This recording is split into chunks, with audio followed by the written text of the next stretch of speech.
اس کے بعد cold drink اور سموسے کھائے اور کافی دیر بیٹھے ہنسی مذاق کرتے رہے۔ آنٹی سونے کا کہہ کر اپنے کمرے میں چلی گئی۔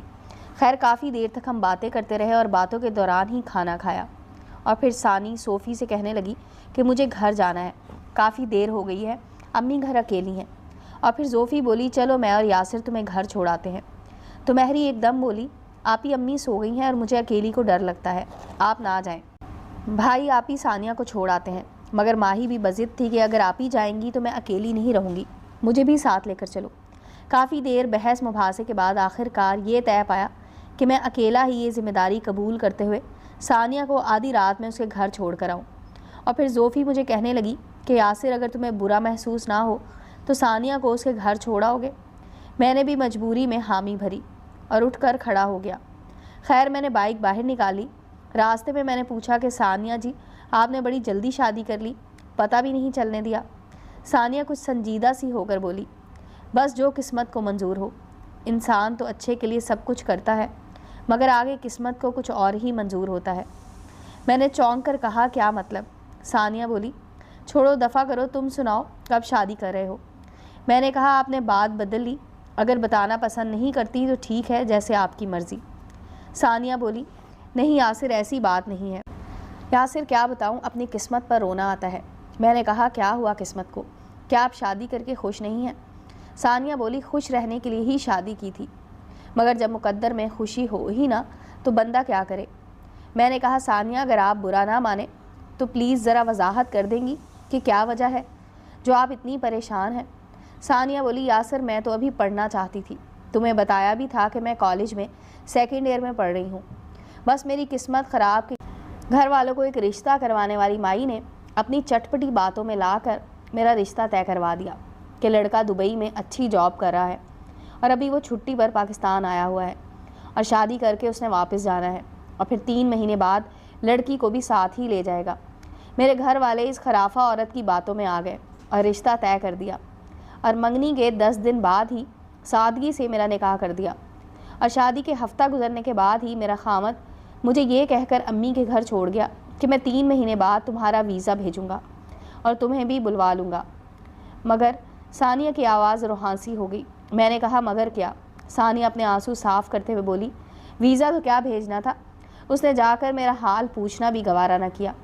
مہینہ گزرنے کے بعد ایک خط آیا جس میں سوائے تسلی دینے کے کچھ نہیں تھا، اور پھر 3 مہینے گزر گئے جس میں 2 خط مزید آئے، اور پھر نہ ان کا کوئی خط آیا نہ ہی انہوں نے کوئی خرچہ بھیجا۔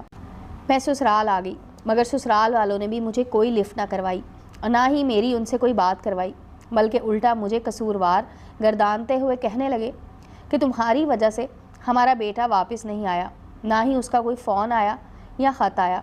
مگر مجھے اپنے سسرال والوں کے ہمسائے سے پتہ چلا کہ یہ لوگ جھوٹ بول رہے ہیں، ان کے لڑکے کی پہلے بھی 2 شادیاں ہو چکی ہیں جو اسی وجہ سے طلاقیں ہوئی ہیں۔ میں نے ثانیہ کی بات کاٹتے ہوئے کہا کہ کتنی دیر ہو گئی ہے شادی کو؟ ثانیہ بولی 2 سال ختم ہونے کو ہے۔ میں نے دکھ کا اظہار کرتے ہوئے کہا بہت دکھ ہوا ثانیہ، آپ کے ساتھ تو بہت ظلم ہوا ہے۔ اور پھر ثانیہ نے بتایا کہ ابھی تک اسے نہ ہی طلاق ملی ہے اور نہ ہی اس کا شوہر واپس آیا ہے اور نہ ہی سسرال والوں نے گھاس ڈالی ہے، بلکہ وہ اپنی امی کے پاس ہی رہ رہی ہے اور کپڑے سلائی کر کے گزارا کر رہی ہے۔ بھائی جو لاہور میں کسی فیکٹری میں ملازم ہے، جو 15 دن بعد گھر چکر لگاتا ہے۔ ثانیہ کی سٹوری سن کر مجھے دلی دکھ ہوا کہ بیچاری کے ساتھ اتنی چھوٹی عمر میں ہی کتنا بڑا ظلم ہوا ہے۔ خیر ایسے ہی باتیں کرتے ہوئے ہم کافی سفر طے کر چکے تھے تو ثانیہ بڑے طنزیہ انداز میں بولی لڑائی کیسی ہونی ہے آپ دونوں کی؟ ان کی موجیں لگی ہوئی ہیں۔ میں نے چونک کر گردن گھما کر ثانیہ کی طرف ایک نظر ڈالی اور پھر سامنے دیکھتے ہوئے بولا کیا مطلب؟ میں سمجھا نہیں۔ ثانیہ بولی کچھ نہیں۔ میں نے پھر کہا ثانیہ پلیز بات مکمل کیا کرو، ایسے بندہ غلط فہمی کا شکار ہو جاتا ہے۔ ثانیہ بولی کچھ نہیں یاسر، ایسے تم برا مان لو گے اور اگر زوفی کو پتہ چلا تو وہ الگ سے ناراض ہوگی۔ ایسی بھی بات نہیں، زوفی سے تو میں لاکھ گنا بہادر ہوں، اس کو تو تم سے مطلب ہے اس لیے ایسا کرتی ہے، مگر مجھے ایسی کوئی لالچ نہیں۔ مگر پھر بھی ٹھیک ہے، بولو کیا پوچھ رہے تھے؟ میں نے کہا یہ جو ابھی تم نے کہا ہے کہ زوفی کو مجھ سے لالچ ہے، میں سمجھا نہیں۔ ثانیہ بولی چھوڑو یاسر، تم نے یقین نہیں کرنا۔ میں نے کہا میں نے تم کو کہا ہے نا کہ میں جیسے صوفی کو اپنا دوست سمجھتا ہوں، تم بھی میرے لیے ویسے ہی دوست ہو۔ تو ثانیہ نے بڑے نخرے سے ہنکارا بھرتے ہوئے کہا، جانے دو، کیوں جھوٹ بول رہے ہو؟ اگر ایسی ہی بات ہوتی تو اگر زوفی کے لیے سوٹ اور سینڈل لا سکتے تھے تو میرے لیے بھی لا سکتے تھے، مگر مجھے ضرورت بھی نہیں ان چیزوں کی۔ اگر تم لے کر بھی آتے تو میں نے رکھنے بھی نہیں تھے۔ زوفی کی طرح نخرے بھی دکھائے اور رکھ بھی لیے، ایسا کچھ نہیں ہے مجھ میں۔ میں ثانیہ کی باتوں سے اس کی نفسیات کی تہہ تک پہنچ گیا تھا کہ مجھے ان فرشتہ صفت لوگوں سے بدظن کر کے اپنے جال میں پھنسانا چاہتی ہے۔ میں تو اس لیے نہیں لایا کہ تم کہیں برا نہ محسوس کرو اور کہیں زوفی تمہارے بارے میں غلط نہ سوچے۔ ثانیہ بولی، اچھا کیا تم نہیں لائے، ورنہ اس نے کچھ اور ہی سمجھنا تھا، اور ویسے بھی میں نے کون سا سوٹ لینا تھا، میرے پاس تو اپنے بڑے اچھے اچھے سوٹ پڑے ہیں۔ میں نے دل میں سوچا کتنے ڈرامے باز ہے یہ، ابھی راستے میں اپنی غربت کے رونے رو رہی تھی اور اب کیسے شیخیاں مار رہی ہے۔ خیر میں نے کہا، اچھا دفع کرو انہیں، اور بتاؤ کہ تم نے یہ کیوں کہا کہ زوفی کی موجیں لگی ہوئی ہیں؟ میں تو اس سے شادی کرنے کا سوچ رہا ہوں، مگر تم نے تو مجھے ڈرا ہی دیا ہے۔ سوچ سمجھ کر فیصلہ کرنا جو بھی کرنا۔ میں نے بھی ادھر ادھر گردن گھما کر بڑے رازدارانہ انداز میں پوچھا، ثانیہ اگر تم مجھے اپنا دوست سمجھتی ہو تو پلیز میری مدد کرتے ہوئے مجھے ان لوگوں کے بارے میں بتا دو۔ ان لوگوں کا پوچھنا تھا کہ کیسے لوگ ہیں، تم تو ان کو کافی عرصے سے جانتی ہو۔ ثانیہ طنزیہ انداز میں مسکراتے ہوئے بولی، یاسر دیکھو تم ایک اچھے لڑکے ہو، مجھے تم اچھے بھی لگتے ہو، میں نہیں چاہتی کہ تم دھوکے میں رہو، یہ زوفی لوگ اچھے لوگ نہیں ہیں۔ میں نے حیرانگی کا اظہار کرتے ہوئے کہا، کیا یاسر یہ لوگ دوسروں کو بیوقوف بنا کر مال کھاتے ہیں؟ ایسے تو نہیں انہوں نے پکا مکان بنا لیا، وہ بھی ڈبل سٹوری، نہ ان کا کوئی بھائی ہے نہ ان کے سر پر باپ ہے، اکیلی زوفی ہی کماتی ہے۔ تم نے نیا نیا کاروبار شروع کیا ہے، ان کی تو موجیں لگ گئی ہیں، اگر یوں ہی تم ان پر لٹاتے رہے تو یہ تمہیں بہت جلد کنگال کر دیں گی۔ صحیح پوچھو تو مجھے بہت دکھ ہو رہا ہے، کیسے تم سے اتنے مہنگے گفٹس اور اتنی چیزیں لے رہی تھیں، ذرا بھی شرم نہیں ہے ان کو، تم کیسے محنت کر کے کماتے ہو اور وہ کیسے بے شرمی سے تمہیں اجاڑ رہی ہیں۔ اور مجھے تو ان کی ماں پر غصہ آ رہا تھا کہ کیسے وہ بھی بیٹیوں کے ساتھ مل کر تم کو دونوں ہاتھوں سے لوٹ رہی ہیں۔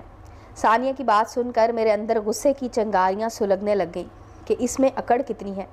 میرا دل تو کر رہا تھا اس کو راستے میں ہی چھوڑ کر گھر چلا جاؤں، مگر پھر زوفی کا خیال آتے ہی میں نے غصے سے ہنکارا بھرا اور بائک کو بغیر سٹارٹ کیے ثانیہ کے پیچھے پیچھے چل پڑا۔ میں نے بھی اس سے کوئی بات نہ کی اور بائک آگے بڑھائی اور کالونی کی طرف چل پڑا۔ میں اب بائک سپیڈ سے چلا رہا تھا اور کچھ ہی دیر میں ثانیہ کے دروازے پر تھا۔ ثانیہ خاموشی سے اتری اور چلتی ہوئی دروازے پر پہنچی۔ میں کھڑا اسے دیکھ رہا تھا کہ گھر میں داخل ہو جائے تو ہی میں واپس جاؤں۔ ثانیہ نے گردن گھما کر میری طرف دیکھا اور غصے سے بولی، اب جاؤ بھی، ادھر کھڑے کیا کر رہے ہو؟ میں نے غصے سے ایک نظر اس پر ڈالی اور بڑی پھرتی سے بائک کو ادھر کھڑے کھڑے ہی گھمایا اور بڑی سپیڈ سے بائک کو بھگا کر اس کی گلی سے نکل آیا۔ میں نے پیچھے مڑ کر بھی نہ دیکھا کہ ثانیہ اتنی رات کو سنسان گلی میں اکیلی باہر کھڑی ہے۔ میں گلیوں سے نکل کر مین روڈ پر آیا تو فل سپیڈ سے بائک کو بھگاتا ہوا زوفی کے گھر کی طرف جانے لگا۔ میں کوئی 10-15 منٹ میں زوفی کے گھر کے سامنے کھڑا تھا۔ میں نے بائک روکی اور بائک سے اتر کر گیٹ کی طرف بڑھا اور میں ابھی بیل پر ہاتھ لے جانے ہی لگا تھا کہ گیٹ کھلا اور زوفی کا مسکراتا ہوا چہرہ مجھے نظر آیا۔ جب میری نظر زوفی پر پڑی تو زوفی بولی، اتنی دیر لگا دی؟ میں نے کہا، ہاں بائک پنکچر ہو گئی تھی۔